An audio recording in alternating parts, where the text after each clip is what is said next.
The dance challenge is elements: water, earth, wind. Ang elemento kaya... Ay, sorry. Dance star comedian, Pokwang. Dance trend master, Coach J. At primetime queen and dance hit maker, Miss Marian Rivera. Nang what? Madadagdagan. Palapit na ng palapit ang grand finale, kaya every point counts. Ito, ang kolabanan na. Sabi ko na. Okay. Ito, ang kolabanan na. Stars on the floor.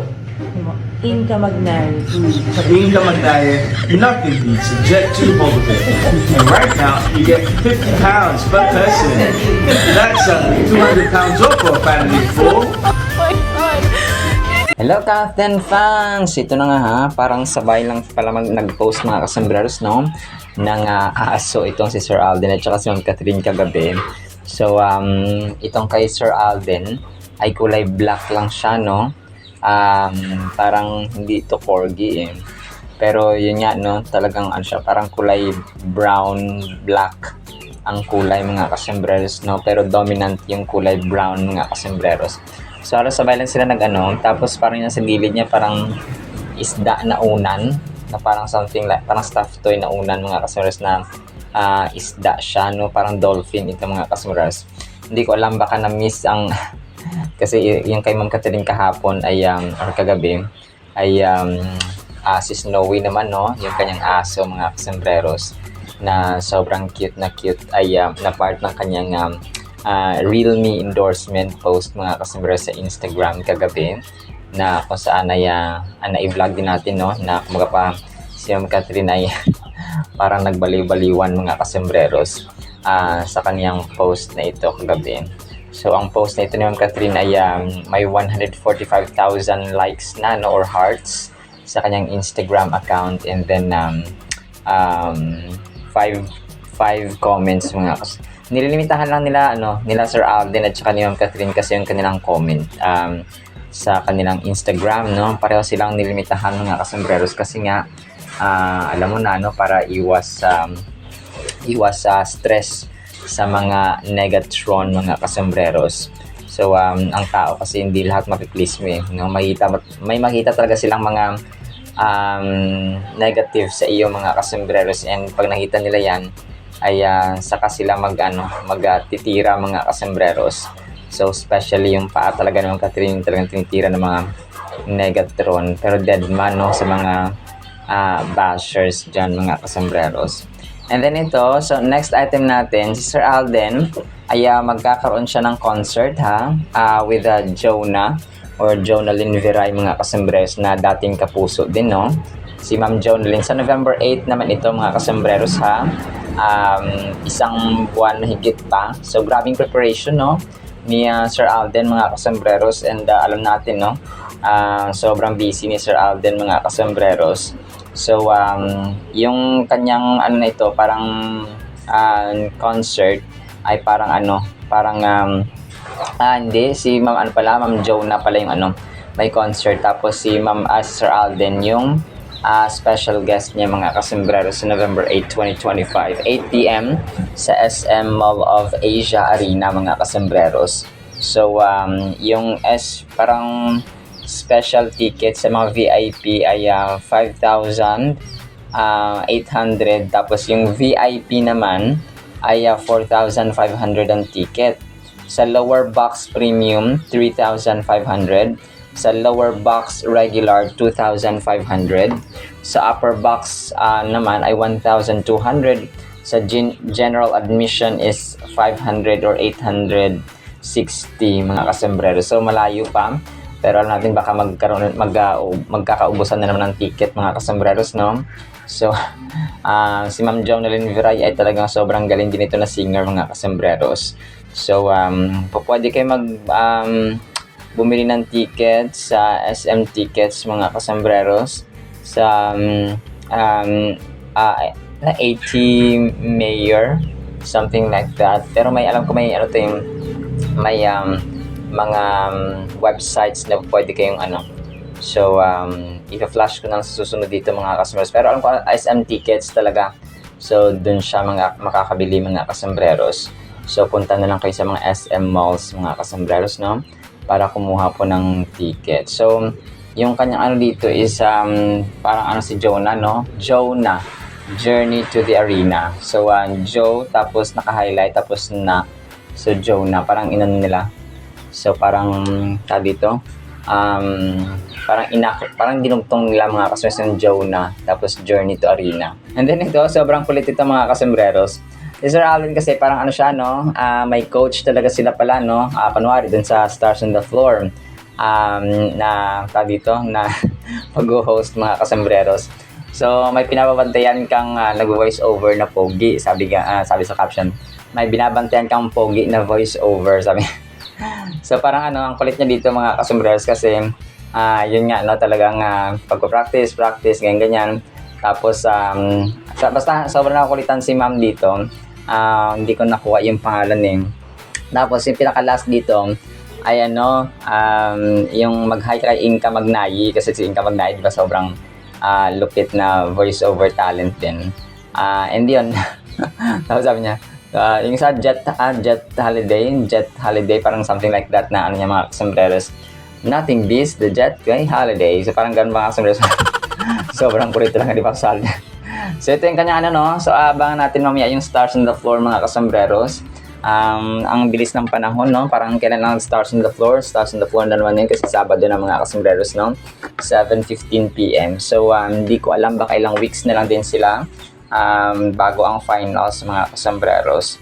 So kasi may another ano naman si Sir Alden mga kasombreros, another commitments, no? Parang hindi yata natutulog ito si Sir Alden Sir Alden mga kasombreros. And then ito, so umaari ba ha, yung GMA News, binalita pala ito si Sir Alden, no? Sa kanilang page mga kasombreros na yun nga, no, nag-number 1 sa Netflix mga kasombreros, ang Out of Order. Sabi ng GMA News 3 hours ago or 4 hours ago, number 1 on Netflix, no, Fire, Out of Order, directed by Alden Richards, is now the number 1 movie on Netflix Philippines, courtesy Netflix by Sparkle. So yun siya mga congrats, no, kay Sir Alden. And merong isang ano dito admin, no, si Chard Fulkerson. Grabe, yung nag-post siya ng ano 2 million views na agad in one day on Netflix Reels, and number 1 pa ang movie sa Netflix. Congrats Direct Alden. So grabe, no, ibang level talaga mga kasombreros. So 2 million agad. So ang views pala nun sa ano, kasi yung sinabi ko kahapon na parang 500 ay sa Facebook page lang nila yun mga kasombreros, pero hindi dun sa mismong ano, sa Netflix. And then yun nga yung tawag dito, yung sa Reels na in-upload ng admin na si Chard Fulkerson mga kasombreros. So grabe, ang lupit talaga ni ano, ang lupit talaga ni phenomenal box office Cinema King. And of course, no, talagang gawa ito ng Panginoon mga kasombreros, na siya ay pinagpapala talaga na number 1 sa Netflix. Congrats Direct Alden. And then ito, ang cute lang nito mga kasombreros, na sinishare ko lang ito. Si Francine Garcia, sabi dito, hindi maitago ang kilig nang nakapagpa-picture siya kasama si Alden Richards mga kasombreros, no? So tapos heart. Ngayon ko lang nakilala to si Francine Garcia. Para siyang ano nga parang dito pag nakatagilid, parang may similarity kay ano, kay Sanya or kay Ma'am Catherine mga kasombreros. Yung kanyang itsura, yung tangkad nito mga kasombreros, no? Parang 5'8 or 5'7 yata yung height nito mga kasombreros. So yun siya. Pero ano alam ko nakapag-picture na to dati siguro syempre, no, kasi 2023 pa nila ginawa yung movie. Tapos ngayon nagpa-picture siya ulit, sa parang kinilig daw siya mga kasombreros. And then ito, last item natin mga kasombreros, of course, no, yung panalangin ni Sir Alden. Sobrang ganda nito, no, pinaka-last ng panalangin, last but absolutely not the least, no, the most important one. Sabi nito sa kanyang prayer, Dear God, may my life, success, hard work, and faith not even be about me, but for your glory and your glory alone. Grabe, no? I pray that today I could let my light shine for others, not to draw attention to myself, but so they may see you in me and give you praise. As Matthew 5:16 says, "Let your light shine before others, that they may see your good deeds and glorify your Father in heaven." Grabe, ang ganda. Use me today, Lord, as a reflection of your love and truth in a world that desperately needs you. In Jesus' name, amen and amen. So, amen and amen, Pops Alden. So, ang ganda. Ang ganda talaga mga kasambreros ng ganito na we end up with a prayer mga kasambreros every single vlog na ginagawa po natin. Alright, sinasya sa ating countdown items ha. Sana po ipakinggan po natin ang Word of God. Today is October 4 na po, no? 2025 is Sabado na, no? Happy weekend, no? Kamusta ang weekend natin so far mga kasambreros? So, yan lang po, and sana pa ipahimpo natin ang Word of God. At para po sa ating Word of God is sobrang ganda po rito mga kasambreros ha. Sana pa ipakinggan po natin ang title po, Nag-iisa Lang. Jeremiah 10 verse 6, "Inasmuch as there is none like you, O Lord, you are great and your name is great in might." Napakaganda nito mga kasambreros. Meron ba kayong gamit na, for example, nag-iisa lang talaga siya, na kunwari yung pinakaingatan mong regalo ni ganito, may sentimental value, and so on mga kasambreros. And then, yung tao, syempre na yung asawa, yung jowa, yung loved one mo, yung special someone, yung kasintahan mo. So, nag-iisa sila mga kasambreros. Kunwari, anak mo, nag-iisa lang, no? Only child, or only son, only daughter. And then, parang meron tayong tinatangi ba? Parang ganun mga kasambreros na wala tong katulad, no? Nag-iisa lang to, no? Yung unit na ito ay parang yung brand na ito ay nag-iisa lang to na binili ko noon, kung kaya napakahalaga nito sa akin, may sentimental value, kung kaya hindi dapat mawala, and so on and so on. So ganun mga kasambreros na dahil nag-iisa lang siya, we put more value, we put more worth, no? Halaga mga kasambreros doon sa bagay, doon sa tao na iyon mga kasambreros, kung kaya mas minamahal natin siya kasi rare siya, no? Unique, kumaga pa, distinct, and only one. Kumapa yung sa kanta na only you can make this. So ganun mga kasambreros, no? Kidding aside ay only, kumapa walang katulad. So ganun po mga kasambreros, nag-iisa lang. So ganun din po ang Diyos natin. Ang verse na ito ay nagre-remind sa atin na ang Diyos po natin ay unmatched when it comes sa kanyang greatness, sa kanyang kadakilaan, sa kanyang kapangyarihan, sa kanyang authority, sa kanyang sovereignty mga kasambreros. And wala ka na mahanap na ibang Diyos. Okay? Kung meron mga Jesus or kapitbahay mo na Jesus ang pangalan, Jesus ang pangalan, yes, Jesus ang pangalan mga kasambreros, at siya ay hindi Diyos, no? Siya po ay pinangalanan na ng ganun mga kasambreros. Let's say, for example, December 25, yung kanyang birthday, kung kaya siya pinangalanan na Jesus. Kasi yung tiyo ko dati, no, na namatay na po, ay Jesus ang kanyang pangalan mga kasambreros, kasi nga isinilang siya ng December 25, kung kaya siya pinangalang Jesus. Pero hindi siya ang Diyos, okay?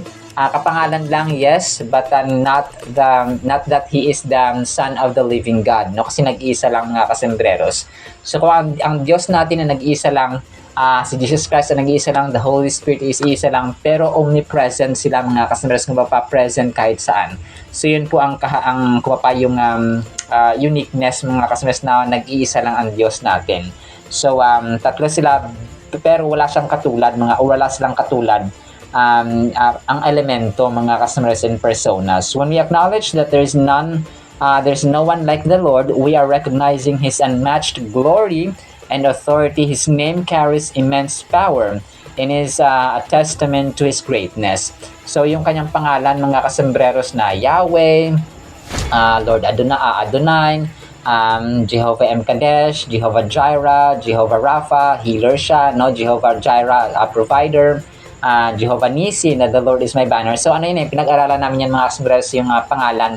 Ang dami, no? Sang katutak ang pangalan ng Panginoon mga kasambreros sa Greek, no? So na-mention din sa Bible mga kasambreros, pero yun po siya. May mga Greek equivalent siya mga kasambreros. Jehovah Mkadesh, no? Yung pinag-aralan pa namin yan mga kasambreros. Jehovah Nisi, Jehovah Tsidkenu. So ganun mga kasambreros. So topic yan dati. So talagang names of God yung aking topic dati mga kasambreros. So napakaganda rin po nun. So in the book of Jeremiah, a collection of prophetic writings attributed to the prophet Jeremiah, we find a powerful testament to the relationship between God and His people. So ang Jeremiah 10 verse 6 nga po ay nagsistand out, no, na verse mga kasembreros na nagmamagnify mga kasembreros, no, dumadakila at tumataas mga kasembreros sa unparalleled. So sa isang English synonym natin or vocabulary, unparalleled siya, no, unmatched mga kasembreros, wala siyang katulad, walang kapantay, unequal ba, ganon mga kasembreros, emphasizing His unique attributes and supreme authority. So set against the backdrop of a tumultuous period in ancient Israel history, the book of Jeremiah reflects the prophet's warnings and exhortation to the people of Judah.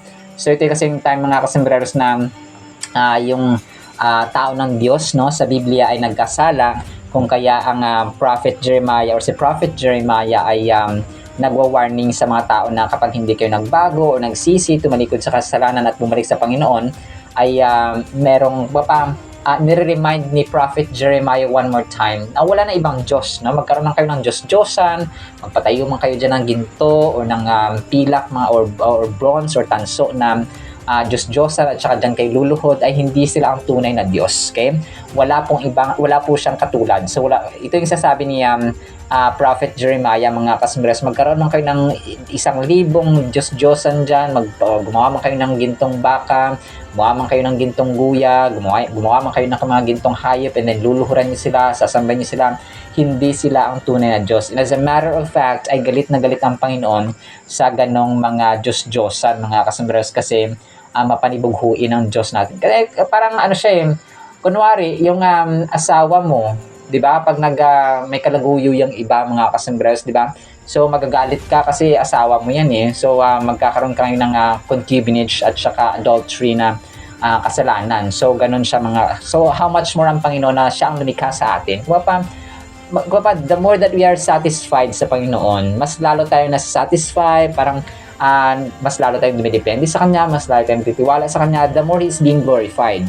Parang parang yung worth niya as God mga kasembreros, although hindi naman kailangan niya talaga ang tao para mapatunayan Diyos siya, kasi Diyos naman talaga siya mga kasembreros, hindi siya nagmamakaawa Tayo dapat yung kawawa yung kalagayan kapag walang Diyos mga kasembreros. Parang hindi niya kailangan na may magsamba sa Kanya na sobrang dami, kasi Diyos naman siya mga kasembreros. Hindi siya nagmamakaawa. Yes, He wanted, He desired, He commanded that people would worship and should worship Him, glorify Him, pero not to the point na magmamakaawa siya, because He is God. No? Ganun siya mga kasembreros. Yung power, yung level, yung authority, yung sovereignty, unmatched yung lahat mga kasembreros. Matchless po yun mga kasembreros, no? Ang great Yahweh. So kasi marami mga tao na pag hindi ko sinamba si Lord, may mangyari ba sa ganyan. So ganun po siya mga kasembreros, no? So nakakatawa minsan yung mga ganun, kasi parang who are we, no? Who am I to question God and to match His wisdom, His power, His sovereignty, na tayo po ay tao lamang, and He created us, not that we created Him mga kasembreros.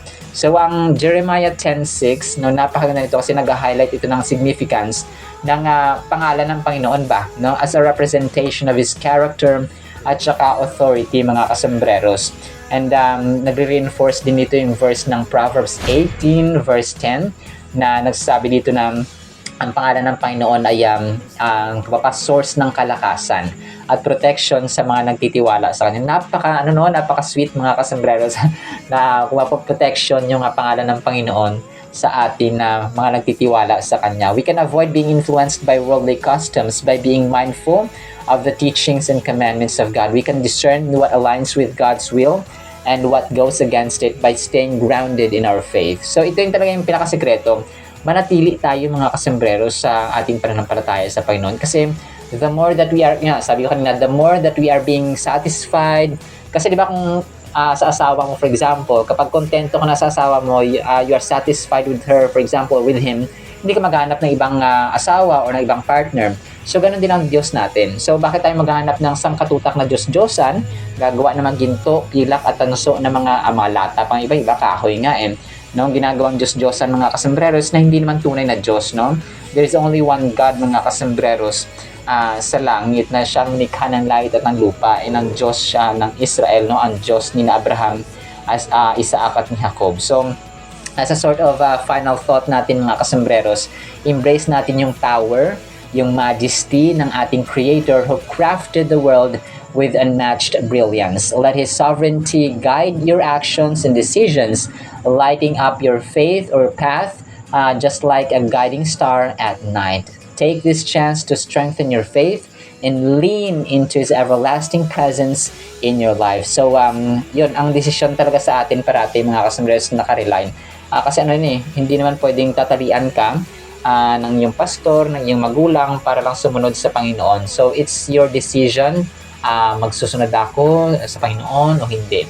Magkakaroon ba ako ng time sa pagbibiblia, magkakaroon ba ako ng time sa panalangin, and so on. So, it's your, nasa kamay mo ang oras, no? It's your decision, will mo yan, freedom of choice mo yan mga kasembreros kung gagawin mo yan o hindi.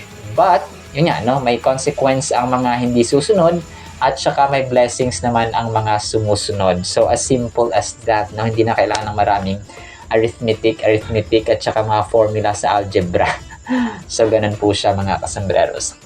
Alright, sinama sa ating Word of God, ha? Nawa pa ipagpalain po tayo ng pag-ibig, pananampalataya, pag-asa, at oras sa Panginoon, mga kasembreros, na siya po ay nag-iisa lamang at wala ng iba, mga kasembreros. In Jesus' mighty name we pray.